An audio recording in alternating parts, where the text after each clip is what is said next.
Let's go back to DC Comics, shall we? They haven't been having a very good month.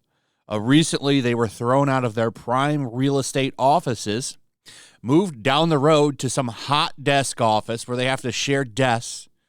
That really sounds like a winning company right there. Like, oh, we're going to move you from a prime location to this little warehouse office, wherever the heck they're going.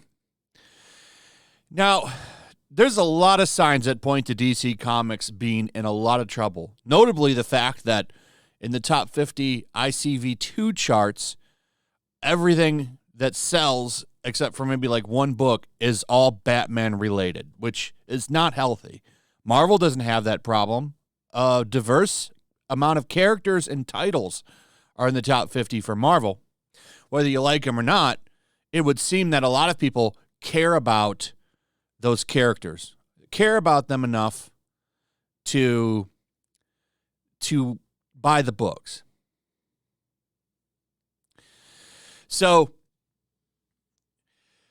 DC Comics has to do some kind of gimmick with identity politics to get anyone to talk about their books. And if you remember, what was it, back in October, every single mainstream news outlet was covering the fact that Superman, son of Kal-El, John Kent, was coming out of the closet. He is now bisexual. Put a big cover of him kissing his K-pop boyfriend because he looks like he's a member of a K-pop fan group. And everyone raved about it. This is amazing. It's the greatest thing to ever happen to comics. And in fact, it paid off in sales. For the month of November in 2021, the coming out book for John Kent, Superman, Son of Kal-El, number 5, rose from being down here like in the 40s or 30s or wherever it was before, rose to number 6 on the charts. It's pretty impressive. Were these all new fans that came on to buy this book? No. The people that bought this book were speculators. These are people that buy up a book to think that it's going to rise in value. And that's what happened. So the book sold. Congratulations. Every single mainstream site gave you tons of promotion, and it worked. Now, the question I had was, how are the sales going to be after that? And I have a big update. I've done this video before, but I promise you this one's going to have a very satisfying conclusion. So January rolled around because in December, the only thing that came out was the annual, and that didn't even make the sales charts, but we'll let that go because that's an annual. Let's stick to the numbers per issue in the line, not the annual. So we'll go to January when it returned. Oh, it fell down to number 6, Son of Kal-El. Number 6 fell to issue 42, or to the number 42 on the top 50 sales charts. Pretty pathetic. So it went from 6 to 42. Well, I've got more to the story before we go into February's numbers. Superman, Son of Kal-El, number 7 also came out in January. Issue 6 dropped January 4th, and issue 7, this is the one with that terrible climate change cover, Superman who could actually do something about climate change. Instead, he's protesting. Really stupid. Came out January 18th. Two Son of Kal-El books came out in January. So one of them didn't even make the charts that month. It's worse than I reported last month because I talked about it and laughed. The fact the book fell down from 6 to 42.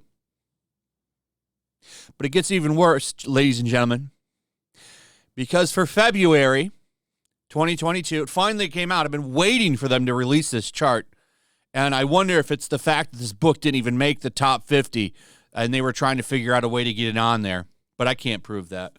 It took them a long time, because look, when this came out last month, came out on the 3rd. This one came out on the 6th, but they waited to the 9th to drop this good news. Superman Son of Kal-El did not make the chart at all.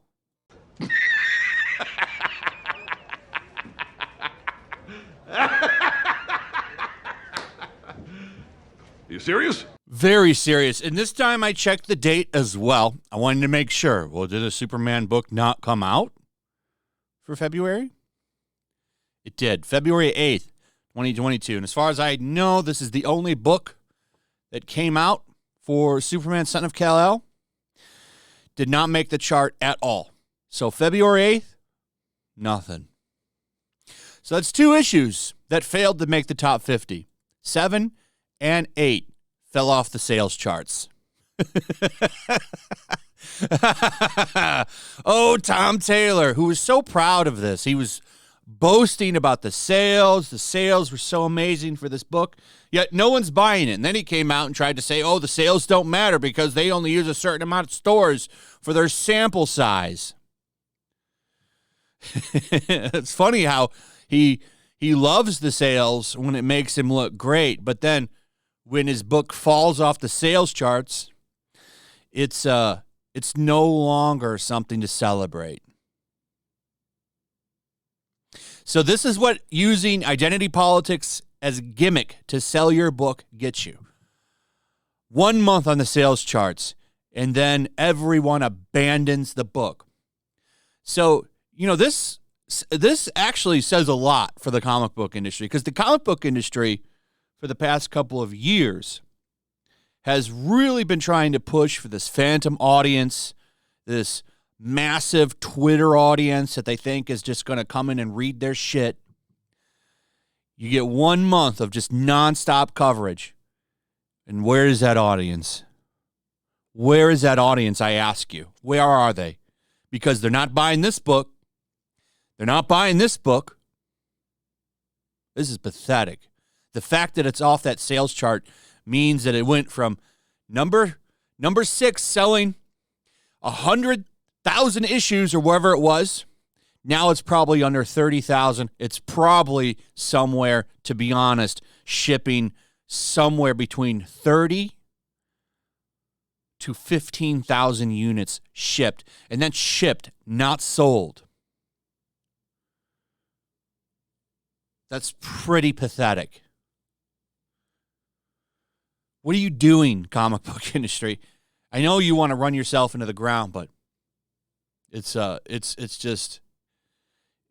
funny and pathetic at the same time. And look, it's not just Superman. Once again, every single comic that made the top 50, other than one, which is this Monkey Prince book, is a Batman book. Batman, number 120 at 3.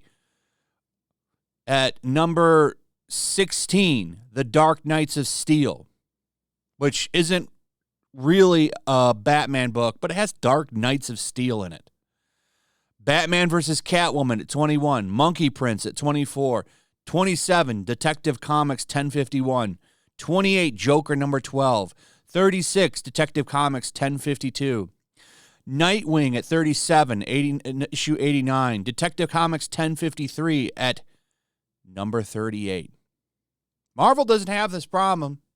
Spider-Man, Ghost Rider, Spider-Man again, Darth Vader, Devil's Reign, Hulk, Moon Knight, X-Men, Venom, Thor, Wolverine, Spider-Man, Star Wars, Wolverine, Sabretooth, Dark Ages, Iron Fist, Daredevil, Spider-Man, Star Wars, X-Men, Avengers, Wolverine, Fantastic Four, Carnage, Alien. All kinds of a variety of different characters in the top 50. All there is for DC Comics is Batman in one book called Monkey Prince. Trust me, Superman ain't on this chart either for top dollars by books. So DC Comics, I don't know what you're doing. Maybe you'll put a dartboard up, throw a dart at it, and figure out which character you're going to use identity politics with next to try to get back into the sales charts so you can have every single news outlet cover it. But I think this is absolutely hilarious. 7 fell off the charts, and so did 8. It's pretty sad. R.I.P. DC Comics.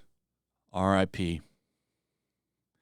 Anyway, let me know what you guys think about all of this. I'd like to hear your thoughts. Also, if you would please like, subscribe, share the video. Make sure you're still subscribed. Hit that notification bell. And I'll see you guys on the next one. Peace. Also, if you want to help support the channel, check out my Teespring store. There's a link in the description. You can find some merchandise in there that you might want to check out. Also, make sure to follow me over on Twitch. I do watch parties, play video games over there. They're always fun. Follow me over there and come hang out. Also, make sure you subscribe to YellowFlash, my other channel. There's a link to that in the description as well. I do a lot of live streams over there that I don't do on this channel. Usually smaller and a little bit more personal. So make sure you follow me over there and sign up.